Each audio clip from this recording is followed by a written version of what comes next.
So ito nga si Amy Marcos po, mga kabunyog, mga kababayan. Nakisawsaw na po sa issue ng paghuhudas ni Duterte sa Pilipinas. Ito pong deal, kasunduan ni Duterte sa China na talagang napakalaking issue ngayon. Ang sinasabi po nito ni Amy Marcos, matindi talaga to, okay lang daw po yung deal na yon, ha? At sinasabi nga ni Amy Marcos, wala siyang nakikitang masama. O, tignan nyo na, ha? Talagang labasan po mga traidor ngayon, ano? Kahit natapos na ang mahal na araw at hindi nakatiis si Amy Marcos na ipagtanggol si Duterte at ipagtanggol ang China. At ang sinasabi po nito ni Amy Marcos, mga kabunyog, mga kababayan, ay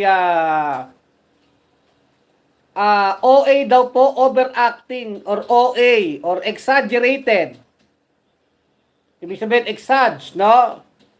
Itong reaction po tungkol dito sa nabuking po na deal ni Duterte sa China. So, para kay Amy, ka-OA yan lang or OA-OA lang. O, ang tindi po ng ano nyo, no?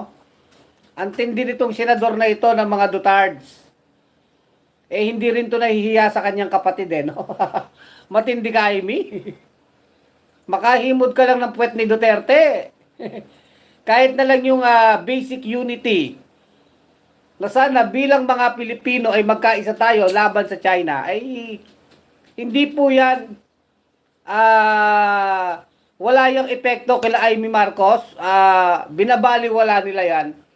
At sinasabi ni Amy Marcos, exaggerated daw ito mga kritiko ni Duterte. O, tignan nyo na.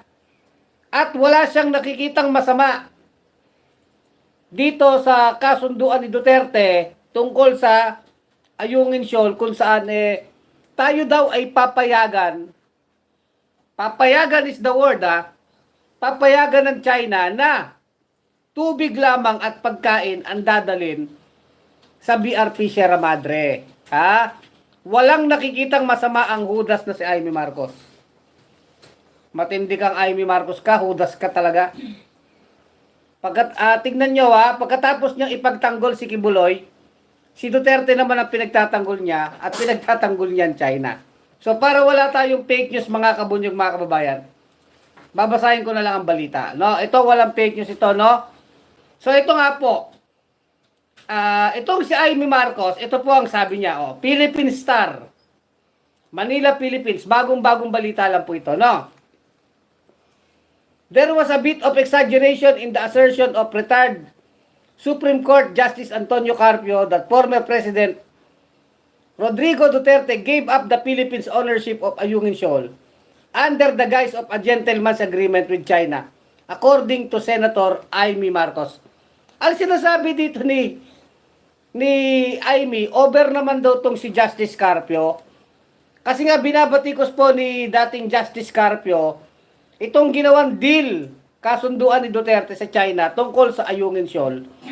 Ang sinasabi nga doon, precisely, papayagan lamang tayo ng China na magdala ng pagkain na tubig. Yun yung hindi kasi acceptable, eh. Na yung deal ni Duterte, verbal yan, gusto nga natin bulat-latin, ano ba yung agreement na yan na binulgar na nga ni Roque, sinasabi tayo ay papayagan ng China, yun ang hindi natin matanggap. Yan din po yung punto ni Justice Antonio Carpio. Na iyan, in the guise, para lumalabas, yung gentleman's agreement na yan, ay pag-give up na po. O parang isinuko na talaga ni Duterte ang ating pagmamay-ari dyan sa Ayungin Shoal. Anak ng 7 bakang mga hudas naman.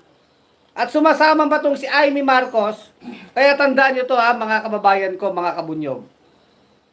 Sumasama pa tong si Amy Marcos sa pagkahudas at talagang yung si Duterte at yung narrative ng China, yun ang sinasakyan nila.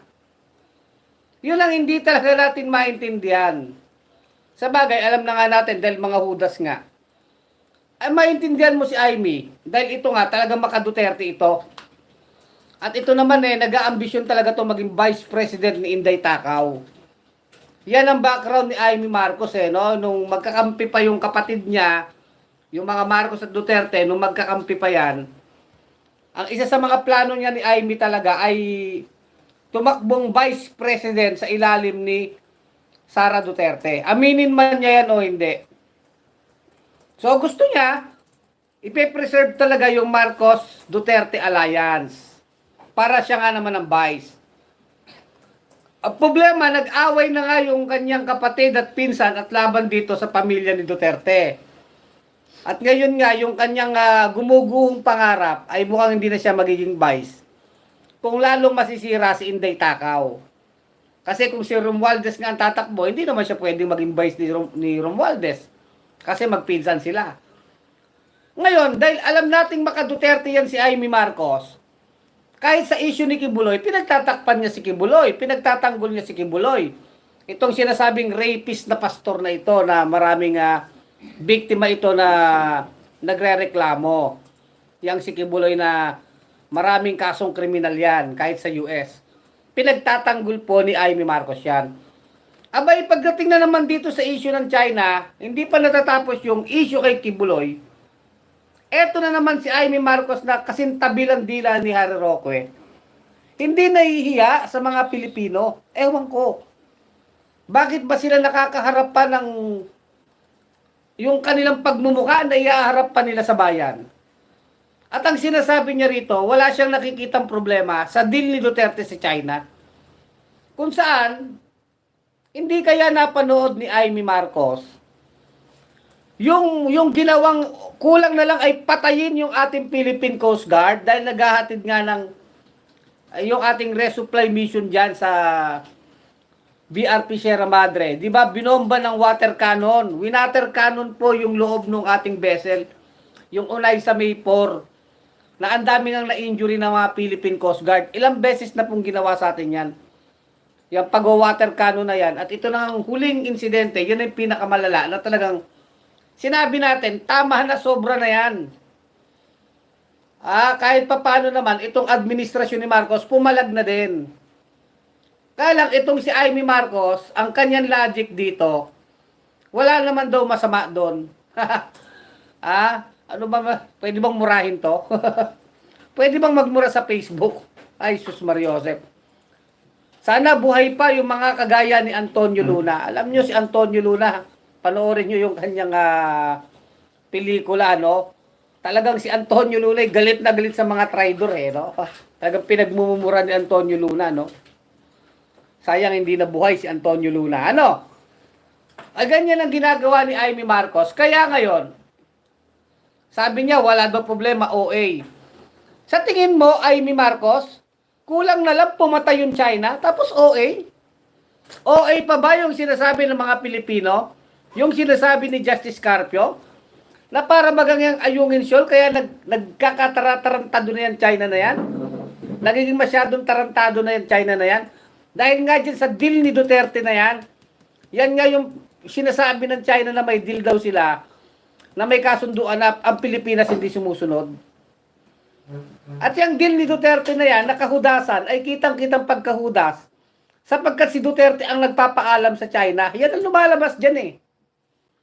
At ito namang si Amy Marcos, pabor pala siya na magpapaalam tayo sa China para lang magdala ng pagkain at tubig. At dahil nga, kung gusto lang ng China tayong patayin o yung mga Coast Guard natin, magagawa nila. Walang pakialam tong Amy Marcos na to. Saan kayo kumukuha ng pagkahudas ninyo, Amy Marcos? Okay lang sa kanya yon.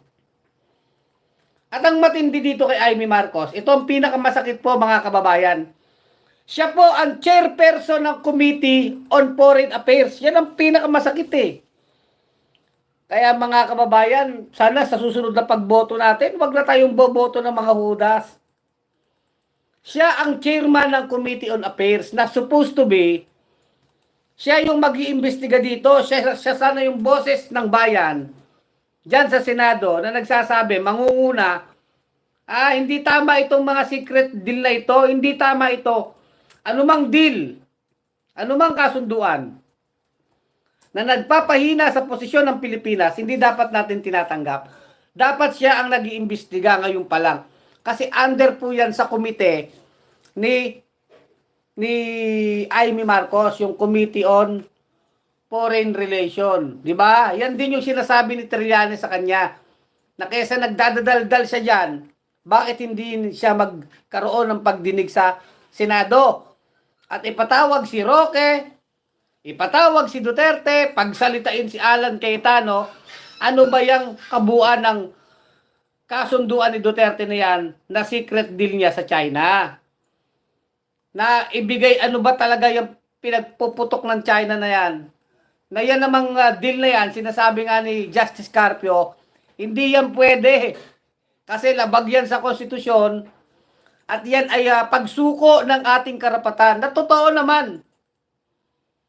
Dahil napakasimple lang ng logic naman, Amy Marcos. Napakasimple ng logic, mga kababayan ko, o mga Dutards, makinig kayo, o Amy Marcos. Hindi tayo dapat nagpapaalam sa China tungkol sa mga teritoryo natin. Dahil precisely, teritoryo natin, pag-aari natin. So, bakit ka magpapaalam? Ganun lang kasimple yun. Ang pagigiit ng karapatan, di dapat igiit natin yun. Hindi kami magpapaalam sa inyo. Walang anumang kasunduan na kami magpapaalam. Bakit? Atin yung teritoryo na yan. Hindi natin kailangan humingi ng permiso sa China. Yan yung kahudasan ni Duterte na ginawa. At ganito yung ginagawa ni Amy. Kinakampihan niya po. Seryoso na yung laban ngayon eh. Ito na yung laman ng balita lagi. At ayaw na rin tumigil ng China eh. Matigas na rin ang bungo ng China. Bastos na po. Ang problema dito, tinatawag pang exaggeration ni Amy ang mga reaksyon ng bayan. Sabihin niya kaya yan sa Philippine Coast Guard. Ano kayang gagawin kay Amy Marcos? Walang hiya ka? Sabihin mo kaya yan sa mga Philippine Coast Guard na halos ibuwis nila ang buhay nila para ipaglaban yung ating karapatan. Saludo tayo sa mga Philippine Coast Guard natin eh. Sabihin mo yan. Sabihin mo yan sa mga mangingisda na nawawala ng kabuhayan. Tapos kay Amy Marcos, para sa kanya overacting lang. OA lang. Walang hiya kang hudas ka. Dapat sa'yo mag-resign ka na. Dapat mag-resign na tong si Amy Marcos eh. No? Kasama si Alan Cayetano. Yang sila Villar, sila Robin Padilla, sila Bongo, Bato, mag-resign na kayo. Mga hudas kayo talaga. Dito talaga sila na nahubaran ng maskara eh. Ano mang makakasira kay Duterte pagtatanggol ni Amy Marcos. Matindi po ang ambisyon nito sa katawan. Tignan niyo ang sinasabi Sabi ni Amy Marcos ito, sa balita, the former president's talk with China about BRP Sierra Madre. Kita nyo na, inaamin. Kahit ni Amy Marcos, inaamin na may kasunduan talaga. The former president's talk with China about BRP Sierra Madre was more on practicality. The agreement was only practical. To let the needs of the Filipinos there to be brought food, Marcos said in an interview over DCBB. Practical lang naman daw yun. Hindi nga practical yun eh. Dahil yung kasunduan na yan, kahit maganda yung intensyon na magdadala ka ng tubig at pagkain doon, ang pinag-uusapan dyan, ang sinasabi dyan, hindi natin kailangan magpaalam. Dahil pag nagpaalam ka, ibig sabihin, tinatanggap mo, Amy Marcos, na yung teritoryo na yan ay pag-aari ng China. Ang sarap mong murahin, hayop ka. Ako, napamura na ako. Ang sarap mong murahin, traidor kang hudas ka. Yun ang pinakapunto doon, Amy Marcos. Walang kaso, walang problema. Magdala tayo ng pagkain doon. Magdala tayo ng tubig doon. Magdala tayo ng construction materials. Magdala tayo ng mga materyales para i-repair. I-repair natin yung BRP Sierra Madre. Dahil yun ay pag-aari natin. Yung lugar na yon. So, hindi natin kailangan magpaalam. Pero para kila Amy Marcos, okay lang daw. Normal lang. At tayo pa ngayon ng OA. Ang mga Pilipino pa ngayon ng OA. Ang mga Coast Guard pa ngayon ng OA. Si Justice Carpio pa ngayon ng OA. Habang sila ay kasobra-sobrang hudas sa Pilipinas. O overacting po yun, sabi ni Amy. Anong overacting dyan? Walang hiya ka. Ikaw kaya ang bombitin ng tubig, no? Naranasan ba ni Amy Marcos yan? Ang maganda dito kila Robin Padilla siguro. Si Robin Padilla, si Roque, si Duterte, si Alan Cayetano, itong mga hudas na ito, si Amy Marcos, si Panelo, isama nyo na, si Bongo, lahat ng mga pulpul na yan. Sumakay kayo ng vessel ng Philippine Coast Guard. Ipabombet natin sila sa China. Dapat maranasan nyo mga water cannon, mga hudas kayo. Dapat yang si Amy Marcos ma-water cannon ng baba niyan eh. Di ba? Para maranasan niya yung sinasabi niya eh. At pag kayo na ang na-water cannon, yan, tsaka nyo sabing OA o overacting. Walang hiya kayo. Halos patayin na ang kapwa nyo Pilipino. Binabastos na ang dignidad ng ating bansa. Binabastos na ang ating karangalan bilang mga Pilipino, bilang bansa. Binabastos ng sangganong China. Pero ang China nakakakuha pa rin ng mga traidor na mga Pilipino na kumakampi dyan sa China na yan. Ano ngayon ang exad dyan? Walang hiya ka. Yung budhi mo ang exad, wala kang budhi. Kayo, Duterte, Amy Marcos, wala kayong mga budhi. Kayo nila Roque, talagang nililinis nyo ang pangalan ni Duterte pati ng China. Practical lang daw, sabi niya practical. Walang hiya ka, anong practical? Binobombit na nga ng tubig yung ano eh. Anong practical sa kasunduan? At pag hindi tayo susunod, ganyan ang gagawin sa atin? Yan ba ang practical? Practical mong mukha mo. Hindi ba? Yun lang naman ang point. At siya ay Senate Committee Chairman po ng Foreign Relations. Dapat nga ang trabaho niya, imbestigahan, mag-file na kayo ng resolution dyan sa UN o kung sampang mga international bodies dapat kayo ang galit na galit talaga dyan, nangunguna dyan. Hanapin nyo na yung UN, yung ASEAN, pumunta na kayo, lahat ng mga bansa na pwede nang kausapin para tayo suportahan, tulungan dito sa issue na to bilang Pilipino. Ganyan dapat ang ginagawa nila Amy Marcos, lalo siya. Dapat nangangalap si Amy Marcos ng international support bilang senador. Ganon din si Robin na pulpul. Nangangalap dapat sila ng international support na tulungan nyo kami, ang Pilipinas. Dahil itong sangganong kapitbahay namin ay hindi na sumusunod sa batas. Pero anong ginagawa nila Amy Marcos, nila Robin Padilla, nila Cayetano? Ayan, nagpapakatuta kay Duterte. Nagpapakatuta sa China. Kaya wala, biski isang segundo, wala na silang karapatang umupo dyan sa Senado. Miski isang segundo, wala na silang karapatang maging Pilipino, hindi lamang leader. Yang si Amy Marcos, si Roque, si Cayetano, sila Bongo, Bato, Robin Padilla, lahat ng mga hudas na yan, na maka-China, kitang-kita maka-China, Sara Duterte, miski isang segundo, wala na kayong karapatang maging Pilipino. Hudas kayong lahat. Lalo ka na Amy Marcos ka. Sumausaw ka pa. Kaya dapat bombitin ang baba nito no? Dapat kayo ang makaranas ng water cannon hindi yung mga Philippine Coast Guard natin na halos patayin na. Dapat yan sila Robin. Sila Amy Marcos ang sumakay dun sa vessel. Isama ng Coast Guard. Tapos pag binobombit na ng China, iharap natin yung mga pagmumukha nila Duterte para yung mga mukha nila ng mga hudas ang i-water cannon na ng China, di ba?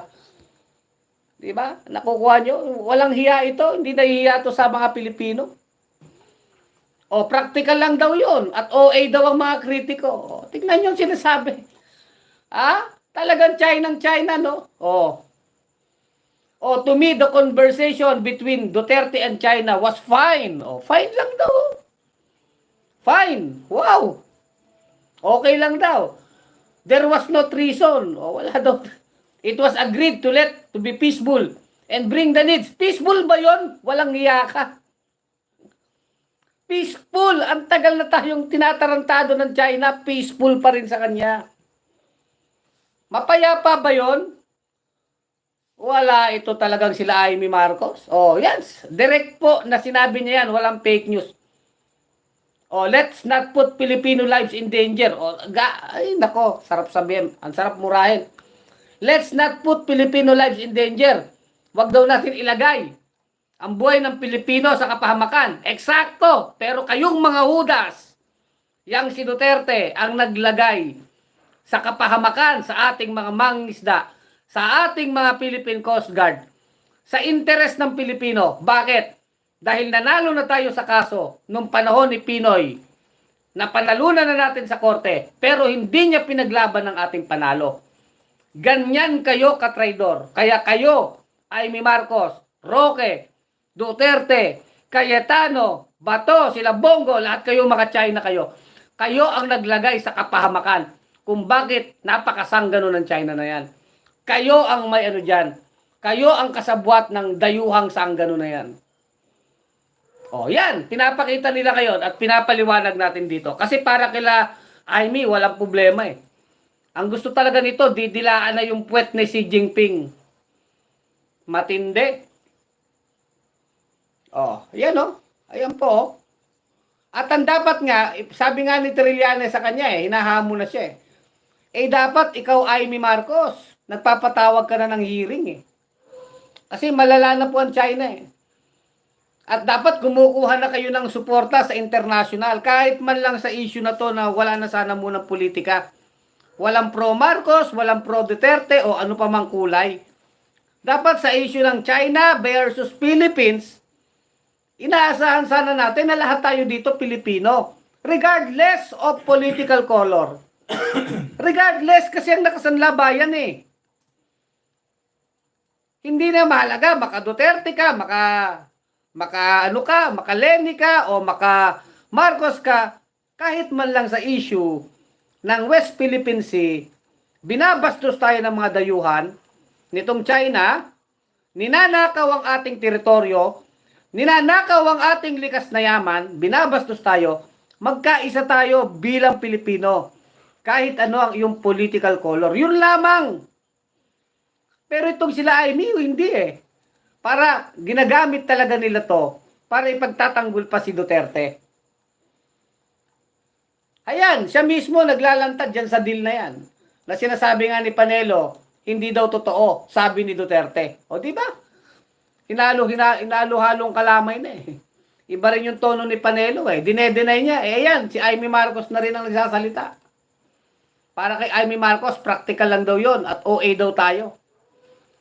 Ha? OA pa tayo doon na kahit papatayin na yung ating mga Coast Guard, papatayin na yung ating mga mangisda. Lantaran tayong binabastos. OA pa ba tayo noon? Samantalang panalo tayo sa kaso, yun ang masakit dyan. 6 na taon nagpakahuda si Duterte kaya talaga nagkaganyan ng China. Dahil kung idiniin lang ni Duterte ang panalo natin, susuportahan tayo ng international community, kagaya ng Japan, US, Australia. Ayan sana, baka na-pressure na yan China. Hindi yan ganyang kasiga-siga. Pero wala eh, pinalaki nila ang ulo nito eh. Oh, kaya anong sinasabi mo, Amy? Tignan mo ha. She agreed that the issue between the Philippines and China is trust. As the administration of President Marcos has a policy extremely opposite to that of Duterte. Ano bang gusto mo na maging policy ng gobyerno? Magpakatuta. Eh buti pa nga yung kapatid mo. Sa totoo lang. Kahit papano naman, sa issue ng China, kahit papano, nakikita natin, hindi naman nagpapakatuta itong si Bongbong sa China. Kahit papano pumapalag. Yun man lang. Kaya tayo sa bundok, sumusuporta tayo basta tama yung polisiya ng gobyerno. At tingin natin, nasa direksyon naman na talagang pinaglalaban yung ating karapatan dyan. Hindi kagaya nitong Duterte na to, na hudas, na kinakampihan pa ni Amy. Alam niyo naman tayo, kritiko tayo ni Marcos sa ibang mga issue.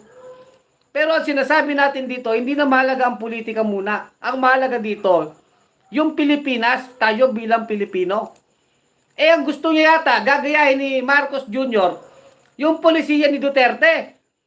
Gusto ni Amy Marcos, kung hudas si Duterte, si Marcos maghuhudas na rin.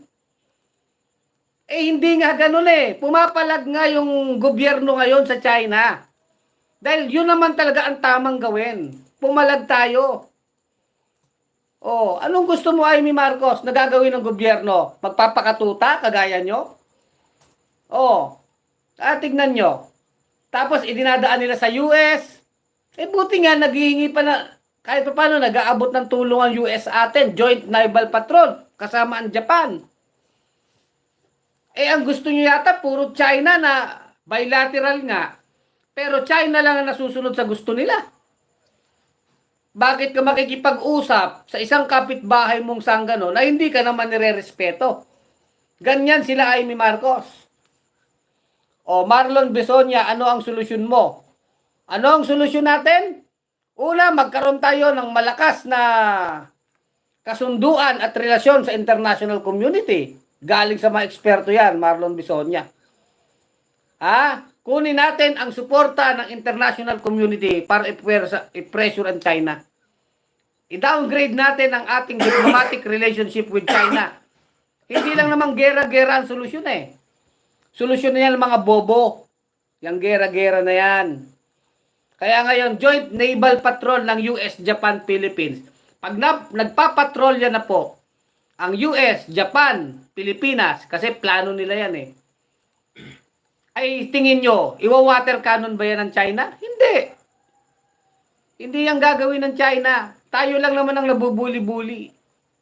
Kaya nga kailangan natin ng malakas na suporta ng international community.